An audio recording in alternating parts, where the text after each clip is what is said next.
प्यारे भक्तजनों, आज आप श्रवण करेंगे विनायक चतुर्थी की पावन गाथा। विनायक जी की पूरा गाथा सुनने से संकट अपने आप दूर हो जाता है। लोग कहते हैं कि भगवान पर अगर आस्था है तो भगवान जरूर उन पर कृपा करेंगे।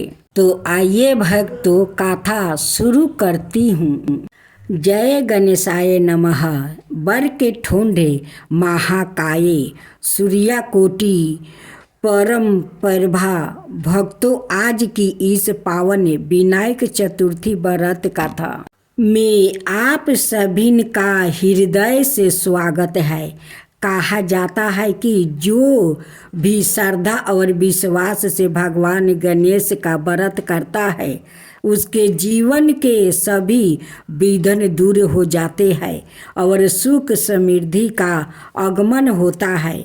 आज की यह दिव्य गाथा केवल एक गाथा नहीं बल्कि गणपति पापा की कृपा पाने का अद्भुत माध्यम है। यदि आपके जीवन में बार बार बाधाएं आ रही है, काम बनते बनते रुक जाते हैं या मन अशांत रहता है, तो पूरी श्रद्धा से इस विनायक चतुर्थी व्रत गाथा को अवश्य सुनिए। तो आइए दीपक की पवित्र ज्योति और गणपति पापा के मंगलमय नाम के साथ आरंभ करते हैं विनायक चतुर्थी की चमत्कारी व्रत कथा सुनाने जा रही हूँ, जिनका नाम लेते ही सभी कार्य सिद्ध होते हैं। श्री गणेश जी।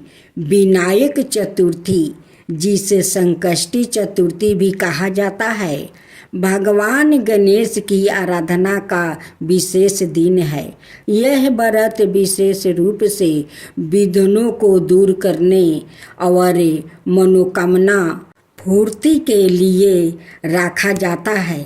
इस दिन विधि पूर्वक व्रत रख कर श्री गणेश जी की गाथा सुनने से न केवल सांसारिक कष्ट दूर होते हैं बल्कि जीवन में सफलता, सुख और शांति प्राप्ति होती है। तो आइए श्रद्धा और भक्ति के साथ भगवान श्री गणेश की पावन व्रत गाथा का श्रवण करते हैं। सभी श्रद्धालु भक्त को मेरा सादर प्रणाम। आज हम भगवान श्री गणेश को समर्पित विनायक चतुर्थी व्रत गाथा का श्रवण करने इकट्ठा हुआ हूँ। यह पावन व्रत हर माह की कृष्णा पक्ष की चतुर्थी तिथि को मनाया जाता है, जिसे संकष्टी चतुर्थी या विनायक चतुर्थी के नाम से जाना जाता है। भगवान गणेश को विघ्नहर्ता, बुद्धिदाता और शुभ कारक माना गया है। इस व्रत को श्रद्धा और नियम पूर्वक करने से सभी कष्टों का नाश होता है, जीवन में सुख समृद्धि और शांति आती है। खास कर जो भक्त संतान सुख, विद्या या कार्यों में सफलता की कामना करते हैं, उनके लिए यह व्रत अत्यंत फलदायक है। अब हम विनायक चतुर्थी की दिव्य गाथा का श्रवण करेंगे, जो हमारे जीवन को मंगलमय बना देगी। 2025 हिंदू धर्म में भगवान श्री गणेश जी की पूजा किसी भी शुभ कार्य से पहले किए जाने की मान्यता है। भगवान गणेश का एक नाम विघ्नहर्ता भी है। हर वर्ष के प्रत्येक माह में शुक्ल पक्ष की चतुर्थी को विनायक चतुर्थी मनाई जाती है। देवताओं में गणेश भगवान को प्रथम देवता का दर्जा दिया गया है। साल के प्रत्येक महीने में गणेश भगवान की पूजा अर्चना के लिए एक दिन निर्धारित किया गया है, जिसे गणेश चतुर्थी के नाम से जाना जाता है। मनाता है कि इस दिन जो कोई भी इंसान भगवान गणेश का पूरे विधि विधान से पूजा करता है, उसके जीवन में आने वाली सभी समस्याओं का निवारण हो जाता है। अमावस्या के बाद आने वाली चतुर्थी को ही विनायक चतुर्थी कहा जाता है। वही विनायक चतुर्थी पर कथा पढ़ना भी शुभ माना जाता है। श्री गणेश चतुर्थी व्रत की पौराणिक कथा के अनुसार एक बार भगवान शिव और माता पार्वती नर्मदा नदी के किनारे बैठे थे। वहाँ माता पार्वती ने भगवान शिव से समय व्यतीत करने के लिए चौपार खेलने को कहा। शिव चौपार खेलने के लिए तैयार हो गए, परंतु इस खेल में हार जीत का फैसला कौन करेगा, यह प्रश्न उनके समक्ष उठा तो भगवान शिव ने कुछ तिनके इकट्ठा कर उसका एक पुतला बनाकर उसकी प्राण प्रतिष्ठा कर दिया और पुतले से कहा, बेटा, हम चौपार खेलना चाहते हैं, परंतु हमारी हार जीत का फैसला करने वाला कोई नहीं है, इसलिए तुम बताना कि हम दोनों में से कौन हारा और कौन जीता। उसके बाद भगवान शिव और माता पार्वती का चौपार खेल शुरू हो गया। यह खेल 3 बार खेला गया और संयोग से तीनों बार माता पार्वती ही जीत गई। खेल समाप्त होने के बाद बालक से हार जीत का फैसला करने के लिए कहा गया, तो उस बालक ने महादेव को विजय बताया। यह सुनकर माता पार्वती क्रोधित हो गई और क्रोध में उन्होंने बालक को लंगड़ा होने की कीचड़ में पड़े रहने का श्राप दे दिया। बालक ने माता पार्वती से माफ़ी मांगी और कहा कि यह मुझसे अज्ञानतावश ऐसा हुआ है, मैंने किसी दोष भाव से ऐसा नहीं किया। बालक द्वारा क्षमा मांगने पर माता ने कहा, यहाँ गणेश पूजन के लिए नाग कन्या आएगी, उन्हीं के कहे अनुसार तुम गणेश व्रत करो, ऐसा करने से तुम मुझे प्राप्ति करोगे। यह कहकर माता पार्वती शिव के साथ कैलाश पर्वत वो चली गई। 1 बरस के बाद उस स्थान पर नाग कन्या आई। तब नाग कन्याओं से श्री गणेश के व्रत की विधि मालूम करने पर उस बालक ने 21 दिन लगातार गणेश जी का व्रत किया। उसकी श्रद्धा से गणेश जी प्रसन्न हुए। उन्होंने बालक को मनोवांछित फल मांगने के लिए कहा। उस पर उस बालक ने कहा, हे विनायक, मुझसे इतनी शक्ति दीजिए कि मैं अपने पैरों से चल कर अपने माता पिता के साथ कैलाश पर्वत पर पहुंच सकूं और वो यह देख प्रसन्न हो जाए। तब बालक को वरदान देकर श्री गणेश अंतर्ध्यान हो गए। इसके बाद वो बालक कैलाश पर्वत पर पहुंच गया और कैलाश पर्वत पर पहुंचने की अपनी गाथा उसने भगवान शिव को सुनाई।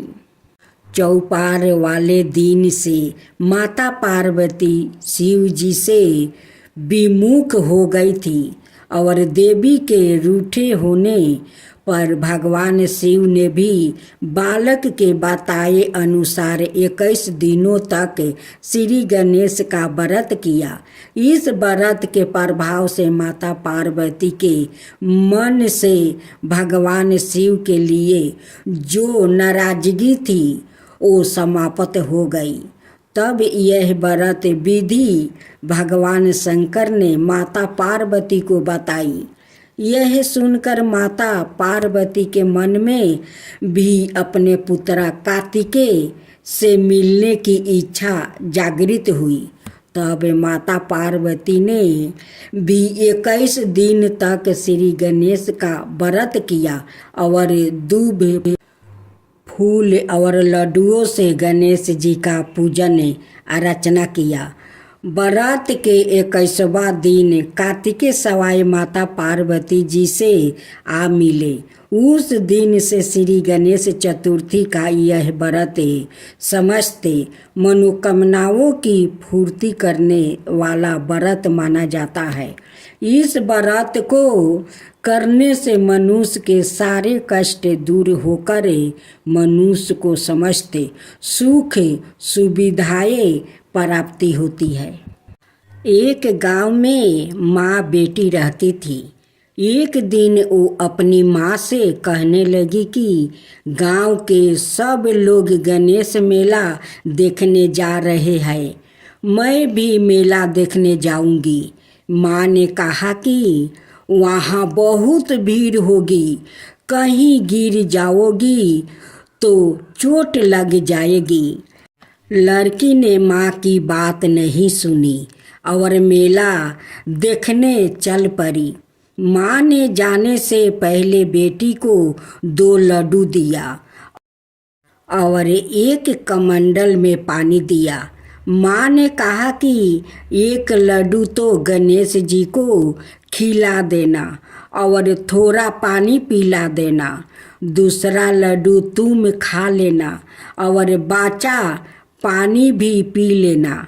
लड़की मेले में चली गई। मेला खत्म होने पर सभी गांव वालों वापस आ गया, लेकिन लड़की वापसी नहीं आई। लड़की मेले में गणेश जी के पास बैठ गई और कहने लगी कि एक लड्डू और पानी गणेश जी तुम्हारे लिए है और एक लड्डू और बाकी पानी बची मेरे लिए है। इस तरह कहते कहते सारी रात बीत गई। गणेश जी यह देखकर सोचने लगे कि अगर मैंने यह एक लड्डू और पानी नहीं पिया तो ये अपने घर नहीं जाएगी। यह सोचकर गणेश जी एक लड़के के रूप में आए और उसने एक लड्डू लेकर खा लिया और साथ ही थोड़ा पानी भी पी लिया। फिर वह कहने लगे कि मांगो, तुम क्या मांगती हो? लड़की मन में सोचने लगी कि क्या मांगूं, अन्न मांगूं या धन मांगूं या अपने लिए अच्छा वर मांगूं या खेत मांगूं या महल मांगूं। वो मन में सोच रही थी तो गणेश जी उसके मन की बात को जान लिया। वो लड़की से बोले कि तुम अपने घर जाओ और तुमने जो भी मन में सोचा है वो सब तुम्हें मिलेगा। लड़की घर पहुंची तो माँ ने पूछा कि इतनी देर कैसे हो गई? बेटी ने कहा कि आपने जैसा कहा था मैंने वैसा ही किया। और देखते ही देखते जो भी लड़की ने सोचा था वो सब कुछ हो गया। की कहानी श्रवण करें। एक बार गणेश जी एक छोटे बालक के रूप में चिमटी में चावल और चमचे में दूध लेकर निकले। वो हर किसी से वो कह रहे थे कि कोई मेरी खीर बना दो, कोई मेरी खीर बना दो। एक बुढ़िया बैठी थी, उसने कहा लाओ मैं बना दूं। वो छोटा सा बर्तन चढ़ाने लगी। तब गणेश जी ने कहा कि दादी माँ छोटी सी बर्तन मत चढ़ाओ, बर्तन हो वही चढ़ा दो। बुढ़िया ने वही चढ़ा दिया। वो देखती रह गई कि वो तो पूरा भर गया है। गणेश जी ने कहा, दादी माँ मैं नहा कर आता हूँ। खीर तैयार हो गई तो बुढ़िया ने पोते पोती खीर खाने के लिए रोने लगे। बुढ़िया ने कहा, गणेश जी आपके भोग लगाना कह कर चूल्हे में थोड़ी सी खीर डाल दिया और कटोरे भर कर बच्चों को दे दिया। पड़ोसिन ऊपर से देख रही थी। बुढ़िया ने सोचा यह चुंगली कर देगी, सो कटोरे भर कर उसे भी पकड़ा दिया। बेटे की बहू ने चुपके से एक कटोरा खीर खाई और कटोरा चौकी के नीचे छुपा दिया। अब भी गणेश जी नहीं आए। बुढ़िया को बहुत भूख लग रही थी। एक कटोरा खीर का भर कर वो केवाड़ के पीछे बैठ कर एक बार फिर कहा, जय गणेश जी आपके भोग लगना, और खाना शुरू कर दिया। तभी गणेश जी आ गए। बुढ़िया ने कहा, आजा रे गणेशा खीर खा ले, मैं तो तेरी ही राह देख रही थी। गणेश जी ने कहा, दादी माँ मैंने तो खा ली। बुढ़िया ने कहा, कब खाई? गणेश जी ने कहा, जब तेरे पोते पोती ने खाई तब खाई, जब तेरी पड़ोसिन ने खाई तब खाई, जब तेरी बहू ने खाई तब खाई, और जब तूने खाई तो मेरा पेट पूरा ही भर गया। बुढ़िया ने कहा, बेटा और सारी बात तो सच है, पर बहू बेचारी का तो नाम मत ले, वो तो सुबह से काम में लग रही है। उसने खीर कब खाई? गणेश जी ने कहा, चौकी के नीचे देख जूठा कटोरा पारा है, तूने तो मेरे भोग तो लगाया, वो तो वैसे ही खा गई।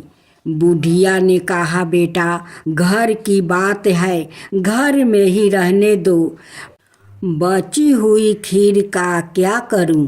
गणेश जी ने कहा, नगरी जिमा दे। लोगों को न्योता दिया तो सब हंसने लगे। बोले, कल तक तो खाने का पता नहीं था, आज नगरी जिमाएंगे। फिर भी लोग आए और ठाठ से जिमे, नगरी जिमा दी। तब भी बर्तन पूरा ही भरा था। राजा को पता लगा तो बुढ़िया को बुलाया और कहा, क्यों बुढ़िया, ऐसा बर्तन तेरे घर अच्छा लगे या हमारे घर? बुढ़िया ने कहा, राजा जी आप ले लो। राजा ने खीर का बर्तन महल में मंगा लिया। लाते ही खीर में कीड़े मकोड़े बिच्छू किलकिलाने लगी और दुर्गंध आने लगी। राजा जी ने कहा, बुढ़िया बर्तन आपस ले जा, जा तुझे मैंने दिया। बुढ़िया ने कहा, राजा आप देते तो पहले भी कभी दे देते, यह है बर्तन तो मुझे मेरे गणेश जी ने दिया है। बुढ़िया ने बर्तन आपस लिया, लेते ही सुगंधित खीर हो गई। घर आकर बुढ़िया ने गणेश जी से पूछा, बची हुई खीर का क्या करूं? गणेश जी ने कहा, झोपड़ी के कोने में खोद कर गाड़ दे, उसी जगह सुबह उठकर वापस खोदेगी तो धन का 2 कलश मिलेंगे। ऐसा कहकर गणेश जी अंतर ध्यान हो गए। जाते समय झोपड़ी के लात मारते गए तो झोपड़ी के स्थान पर महल हो गया। सुबह बहू ने खुरपा लेकर पूरे घर को खोद दिया तो कुछ भी नहीं मिला। बहू ने कहा, सासू जी थारो गणेश जी तो झूठे हैं। सास ने कहा, बहू हमारो गणेश झूठा तो नहीं है, लाओ मैं देखूं। यह सुई लेकर वो खोदने लगी तो टन टन करते 2 धान का कलश निकल आया। बहू ने कहा, सासू जी, गणेश जी तो सचो ही। सास ने कहा, गणेश जी तो भक्ति भाव के भूखे हैं। ए गणेश जी, जैसे तुमने बुढ़िया को दिया वैसा ही सबको देना। कहानी कहने वाले, हुंकार भरने वाले, कहानी सुनने वाले सबको देना। जय गणेश